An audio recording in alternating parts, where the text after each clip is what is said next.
संत ज्ञानेश्वर माऊलींची पालखी लोणंद इथून तरडगाव मुक्कामासाठी निघाली असून दरवर्षीप्रमाणे चांदोबाचा लिंब या ठिकाणी माऊलींच्या पालखी सोहळ्याचं पहिलं उभं रिंगण पार पडलं। चिकोडी येथील अंकलीकर सरकार यांचे 2 अश्व दरवर्षी पालखीच्या सोहळ्यासाठी येत असतात। चांदोबाचा लिंब या ठिकाणी माऊलींची पालखी थांबते। मृदुंग आणि टाळाच्या नादामध्ये माऊली माऊलींचा जयघोष करत वारकरी रमले।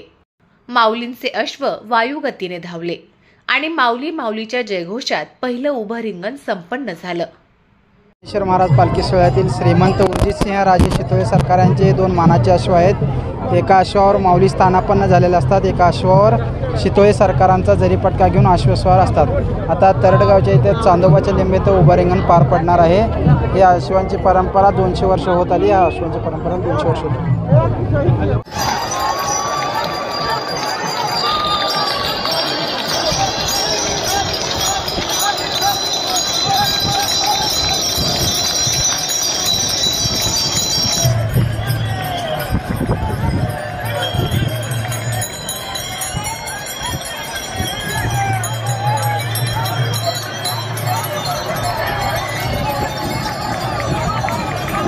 घोड्यांच्या पायाखालची माती आपल्या मस्तकी लावून जीवन धन्य झाल्याचा आनंद वारकरी भाविकांनी घेतला।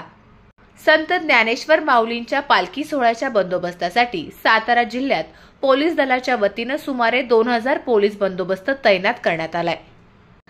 पालखी सोहळ्यातील वारकरी भाविकांना आरोग्य सुविधा उपलब्ध व्हाव्यात यासाठी पालखी मार्गावर प्रत्येक 5 किलोमीटर अंतरावर एक याप्रमाणे 15 हिंदू हृदय सम्राट बाळासाहेब ठाकरे आपले दवाखाने तात्पुरत्या स्वरूपात स्थापन करण्यात आलेत। लोणंद, तरडगाव, बरड आणि फलटण या ठिकाणी ICU कक्ष स्थापन केलेत। 46 फिरत्या पथकांमार्फत वारकऱ्यांना आरोग्य सेवा देण्यात येत आहेत। तसंच पालखी मार्गावर 132 आरोग्य संस्था सेवाभावी वृत्तीने कार्य करत आहेत। विशेष म्हणजे पालखी महामार्गावर पाणी शुद्ध करण्यासाठी 34 पथकं आणि टँकर फिलिंगसाठी 48 पथकं स्थापन करण्यात आली आहेत। कॅमेरामन संजय सुपेकरसह शशिकांत कोरे, दिनमान, सातारा।